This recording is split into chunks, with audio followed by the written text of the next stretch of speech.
ನಮಸ್ತೆ ರೈತರೇ. ನಾವೊಂದು ಇವತ್ತು ಒಂದು ಪಕ್ಕದ ಒಂದು ತೋಟದಲ್ಲಿದ್ದೀನಿ. ಈ ಕಡೆ ಚಳ್ಳಕೆರೆ ರೋಡಲ್ಲಿದ್ದೀನಿ.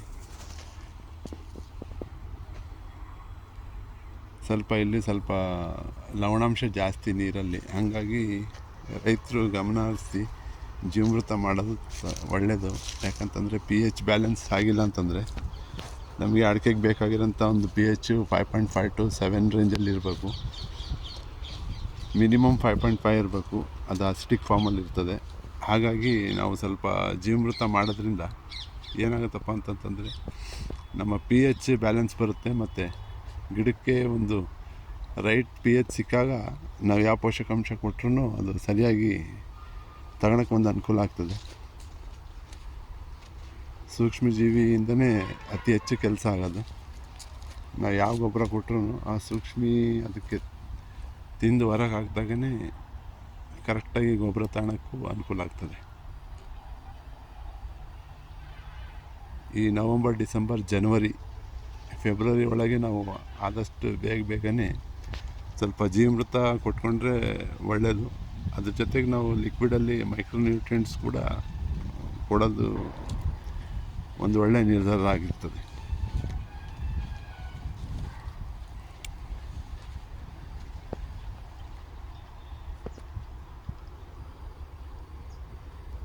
ಗೊಬ್ಬರ ಕೊಡೋ ರೇಂಜ್ ಏನಪ್ಪ ಅಂತಂತಂದರೆ, ಸಣ್ಣ ಗಿಡಕ್ಕಿದ್ರೆ 1 ವರ್ಷದಿಂದ ಒಂದು 3 ವರ್ಷಕ್ಕಿದ್ರೆ ಒಂದು 6 ಇಂಚಿಗೆ ನಾವು ಗೊಬ್ಬರ ಕೊಡಬೇಕಾಗತ್ತೆ. ಈ ರೇಂಜಲ್ಲಿ, ಆ ರೇಂಜಲ್ಲ ಅಲ್ಲಿ ಗೊಬ್ಬರ ಕೊಡೋದು. ಯಾಕಂತಂದರೆ ಫೀಡಿಂಗ್ ರೂಟ್ಸ್ ಅಲ್ಲೇ ಇರ್ತದೆ. ಇವಾಗ ಇದು 3 ವರ್ಷದ ಮೇಲಿಂದ ಒಂದು 5 ವರ್ಷದ ಕೆಳಗೆ ಇದ್ದಾಗ ಏನಪ್ಪ ಅಂತಂದರೆ 1 ಫೀಟ್ ರೇಂಜಲ್ಲಿ ಕೊಡೋದು ಸೂಕ್ತ ಆಗಿರ್ತದೆ.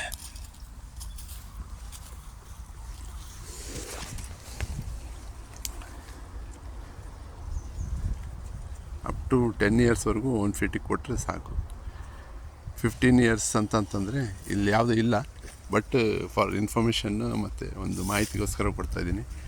ಆವಾಗ ಒಂದು ಕಾಲಡಿಗೆ ಕೊಟ್ಟರು, 1 ಅಡಿ ಇಲ್ಲ ಅಂತಂದರೆ ಸ್ವಲ್ಪ ದೂರದಲ್ಲಿ ಕೊಟ್ಟರು ಸಾಕು.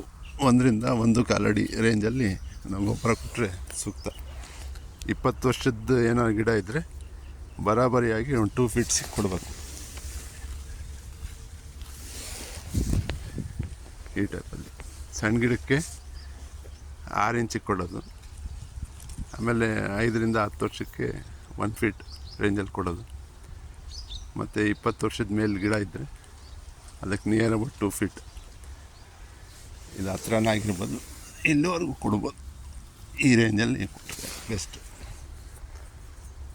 ಅಲ್ಲೇ ಎಲ್ಲಿ ನೀರಿರುತ್ತೆ ಅಲ್ಲೇ ಗೊಬ್ಬರ ಕೊಡೋದು ಒಳ್ಳೆಯದು.